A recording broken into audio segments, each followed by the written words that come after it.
Welcome back. In this video we'll be installing under-counter LED lighting in one of my friend's apartments. This is going to be a pretty simple installation, something that everybody can do as long as you just get the parts. And the parts, for all intent and purpose, can vary between installations and obviously vary between distributors and whatnot, but are for the most part the same. And we're going to start introducing the pieces in the first part of this video, and then the end of the video will be the installation on location at the apartment. So the first thing obviously is going to be the LED itself. This comes in a little bit over 16-foot length, full rolls. This is not exactly a full roll, but it's enough to do the project we're going to be working with. This particular tape is what's called double row tape, and I'll show you that. You can see each segment, which is from this section here to here, is one segment, has what's called double row. There's a row at the bottom and a row at the top. Normally these come in single row. Obviously there's only 3 lights instead of 6 per segment, and I want to say there's 600 per roll, if I remember correctly. I'll definitely have links in the description to where you can find all the stuff, and also the full specs, like the length and how many on here, the wattage and all that kind of stuff that it'll draw. This does run on 12-volt DC, so I can tell you that off the top of my head. And as I start to introduce the rest of this, I'll show you how this all works. Now this I can actually power up right now just using my bench power supply. This is already set to 12 volts, and you can see it lights right up. Now this is also the same stuff that I'm using to light above this desk and also in my cubby. But when you have so much of it in just one little area like that, it kind of swamps out the camera. But it's definitely a very nice bright light, and a lot of it's like a point source light basically, but when you put this under a cabinet, it really lights the area nicely underneath it. In fact, I have a strip of this also inside my van.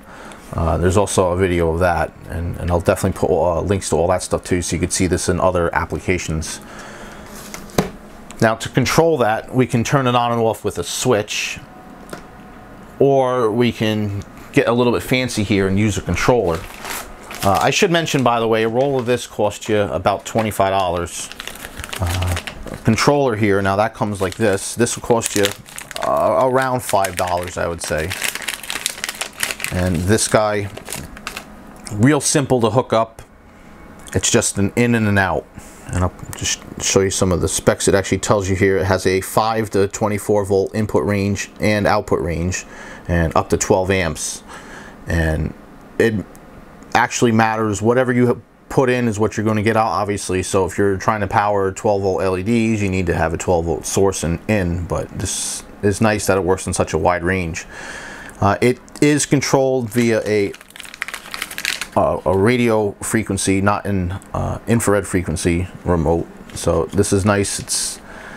You don't have to have a clear line of sight visually with it, but you do kind of have to have a noise-free line of sight to get optimal performance, to get any kind of distance from it. But up close, like actually right at the counter length, it works perfectly. But you can control the brightness with this, and it also has some strobing functions, and with that you can control speed, but I don't really know much of why you would want that. I did a mailbag video where I actually showed what that looked like, and it's just like crazy. It's really, I don't really necessarily know when you'll need that, but when you do, I'm sure you'll have a use for it. Maybe you're having a party and you want to have some kind of a strobe light thing, but for everyday use, just in the kitchen or something like that, as under cabinet lighting, I don't really see much use for it. But I digress. That was a good way to control it for me, instead of having to try to work some kind of a switch into this whole thing, because this is just going to go streamlined between that and the actual power input. And speaking of power input, that's going to be the next piece to look at, because obviously that's the logical way to go. And it's just one of these switch mode power supply bricks. Now this is probably going to sit behind one of the appliances, like maybe a microwave or a toaster or something like that. So that we'll have to see what kind of interference maybe if that's a problem, like around a microwave or anything like that. And we'll have to see what kind of length of wire we have here. So all this is going to have to be kind of custom tuned once we get to the actual place to install this. You can see just a regular plug. Now I mentioned in the other video, the mailbag this came in on, it's a 3-pin plug with a 2-pin set over here. So I'm not sure if that's going to make any difference or not having this ungrounded, but you know, when it comes down to the DC side, it doesn't really matter. But for the noise purposes, we'll have to see. This, by the way, is a 12 volt 6 amp power supply, which is a 72 watt rating. That's definitely going to power enough to do where we want to put this if we're going to indeed use a full length. We might not need to use a full length because it is indeed pretty bright. We could actually use different sections, and if we do have different sections, we would be connecting those with lengths of wire. So I'll be bringing some of that with me. And this, I believe, is 18 gauge wire, if I remember correctly, which is going to be just perfect to go between segments. It's a little thicker than what they provided at the end here as a lead, but in all honesty, you do want something definitely with some kind of substance to it, because it's going to be one of those things that, you know, you really want to you want to be able to get the proper current to the lights at the end of the day. You don't want to underrun them because they'll get warm. These kind of strips, since you can cut them anywhere, they have resistors as they go along in length, and those resistors are what's going to draw current away and get warm. And there's enough light still coming out of those LEDs where they get a little warm too. So this strip does heat up. Now, if in a perfect world, if you would know how long the length of this section you're going to use, you would actually buy it in that certain length, and the resistors would be ran smarter, where they would use a certain length of resistors, a certain number of resistors per LED. So like right now, if you look at this, each section has 6 LEDs with 4 resistors. So if you look at every single sections just like that, that's a lot of resistors dropping current across this entire strip per section. If you knew you needed 8 sections exactly, you could build this strip with different values of resistors and build these actually in larger series, where there might be, let's say, 6 LEDs per series with 1 resistor each. So that right there would lessen the amount of resistors needed, and in general be a more efficient strip. So in that regard, there's probably more efficient ways to do it, but for simplicity and just being able to cut this at any length, this is definitely the best way to do it. Now this is already in a sleeving here. That's a kind of a silicone sleeving, and I'm going to leave it in this so that way we can actually just clean it if it gets messy, especially in a kitchen area like that. And when it comes to the ends, you can buy ends, but honestly I don't really have them. So what I'm going to do is just use some silicone sealer and just use a little bit of that just to seal the ends, and then where the wires are coming out of it, instead of having 2 separate wires like that, I'm actually going to bring some heat shrink with me, and that heat shrink will actually fit perfectly over the wires. We can actually build little mini sections of cable that'll look a lot nicer, and then that way that cable will just kind of blend in and you won't notice it as much. And then also to mount this, you notice there's no tape on the back, so we have to use this double stick tape. Now this stuff, sometimes I actually double up, especially with this double row. You can see I need twice the width. This is 3M foam tape. I actually got this from Super Bright LEDs. And this is actually great stuff. I've used this in all the installations, and you know, it really comes down to what tape you use. Also, to clean the surface, we're going to use actually isopropyl alcohol. I keep mine, I just actually put a spray bottle right in the top of the bottle it comes in. This is 91%. And we're going to spray all the surfaces down with that, wipe it with a clean cloth, and make sure there's a very, very clean surface to attach this to. And also we'll do the same thing with the back side of this tape too. And you know, it'll last a long time. And the nice thing about this is we're not drilling any holes or anything like that into any of the cabinetry, unless we have to, obviously. We're going to try to avoid that, and then that way when he leaves, if he does leave or anything like that, we can just go back and pull it right out for him nice and neat, and use it in a different installation. So it's a very easy thing to do. There's just positive and negative coming in and out of the power supply, going to the strip with the controller in the middle. Simple. And obviously we plug this in. Now obviously plugging this in, this is going to be on all the time. I think he has a power strip that he either shuts off or whatever, but that's a possibility too. You can put this on a switch, so when you're not using it, this isn't, you know, sucking up juice on you, because after all, this is a switch mode power supply. If the lights are out, that's the output just not being used. This thing is still running.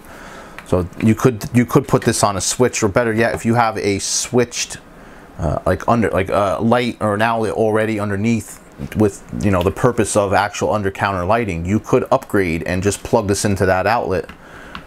And or, you know, some places actually have under counter lighting and the wires ran right to it directly. You can actually put an outlet under the counter too. You get an electrician to do that if you need to, and then just plug this directly in it, and then that way when you flip the switch on, the light would just come right on, and then you wouldn't need the little controller. And a note about the controller, if you do use it in situations like that where it's switched, this remembers the last setting. So if you turn it on, set it to strobe for example, and then shut this off, it'll remember next time you turn it on to do the strobing. So any brightness level, anything like that, which is nice. But I think the other thing it does, I'll have to test it out for sure, is if you turn it on and then you shut off the power coming into it, when power comes back in, it'll automatically go back on again. So you can actually set it and kind of forget it and still use a manual switch to switch a switch, you know, switch the actual power supply. So I'll have to test that out and see if that's the case, because that'd be pretty interesting. But that's pretty much really all you need. Now there's other aesthetic pieces, like, you know, places where you have the wire, you can use these little peel and stick zip tie holders, and then you would just insert a zip tie through here and the wire over the top of it, and you can use it to secure the wires. And I have this in both black and white so we can match it. And I also have little bags of zip ties like this already set to go, and same thing with black and white so we can match it depending on what he wants me to do, and the wall color obviously. So that's pretty much it. I'm going to go ahead and bag all that stuff up, and I'm also going to grab my soldering station. I don't really have a smaller gun, and you know, this thing's perfect. I can actually lower the temperature down and not burn the end of the tape, which is what I want to try to do, and that's the best way to do it. So that's going to come with me. I have a set of this Kester, just quick draw solder here. This is just a portable, easy way to bring solder without having to bring a whole roll. And just my basic tool bag I'm going to have. Obviously my van with all my other goodies is already packed. And the rest of my equipment here for my camera and stuff is going to come with me. He's about an hour away, which is, I'm a half hour from work here, and then he's a half hour from work there. So that's obviously kind of the midpoint. So I'm actually going to leave after work tomorrow, and we'll see you at his apartment. All right, we're here on location at my friend Dave's apartment, and Dave's going to be the cameraman for today. Good thing that I have one, and usually don't get one, so thumbs up on that. But we decided we're going to actually make little mini sections. First I'll turn that on, of course 100% brightness. Now, looking at this between facing you and facing underneath here is going to be a little bit different. So if I actually show a strip of this, you can get an idea how it's going to kind of look. What we actually decided, we're going to put a little strip in here so it's hidden behind this little face, and we're also going to put a piece up here and then another one down the bottom here. And the three pieces are going to connect. Yeah, there's going to be a little piece of wire that's going to show, but we're actually going to put some heat shrink over that, so it kind of makes it more of a diminished look. You're not going to see it as much. And then the power pack is actually going to mount up behind the refrigerator up here, just in the corner, and all the wires will route back. We'll tuck this back while we're at it, and it'll be a pretty neat installation.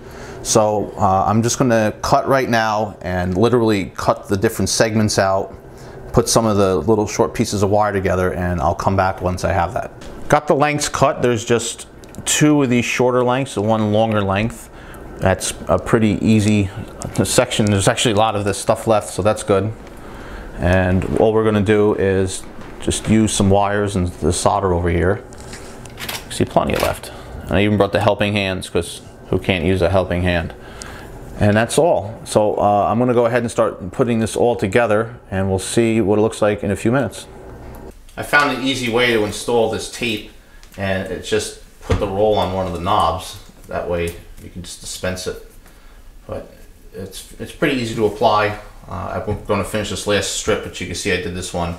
And this is going to make it easy, because all I'm going to do is just peel one side back this way, one side back the other way, stick it in the corner, do the same thing with the other side of the strip, and then I'll be able to pull that and stick it as I go.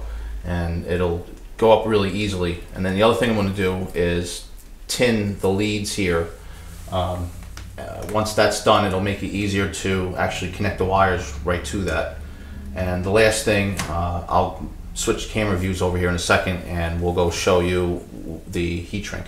And the operation here is we're just going to take this heat shrink as I put these short sections of wire together, slip it over the top and shrink it together as one unit, and that'll make the installation nice and neat. Here's a little progress report. You can see I have a little piece of heat shrink between the controller and the actual end of the strip. Everything's soldered on that end.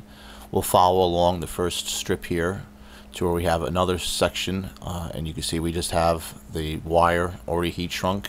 I'll pitch up here to the top real quick under the cubby where the next piece of strip is already cut and just kind of coiled up here, because at the end there's already another piece of wire heat shrinked and soldered to both ends, and the last strip is already connected. So now we'll just have to put this up into position, and actually just before we'll do that, we'll come to the other end over here and we'll connect the wire and solder in place. Okay, the job is all done.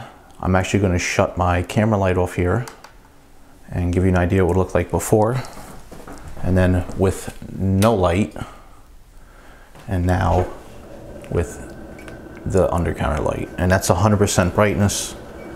This is 50 and this is 25. Now the camera is picking up a bit of a shimmer. However, that shimmer is not visible to the eye. I'll put that back up to 100% here, and I'm actually going to wheel this camera forward, and I'll get you kind of an up-close shot.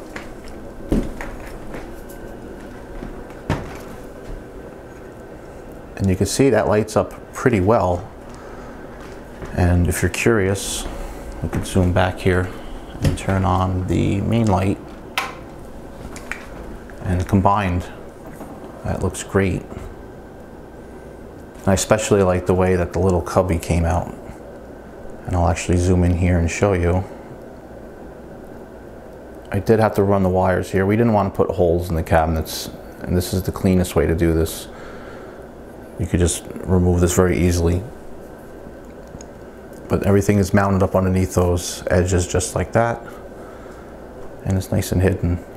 And you can put, you know, spices or whatever you want in that little cubby, and you can just reach it and really easily see it. And thanks for watching this video. If you're not already a subscriber, you can click up here to subscribe. You can also click these two videos over here to check those out as well. You can also click these two videos over here to check those out as well. Don't forget to leave a thumbs up or a thumbs down, and we'll see you next video.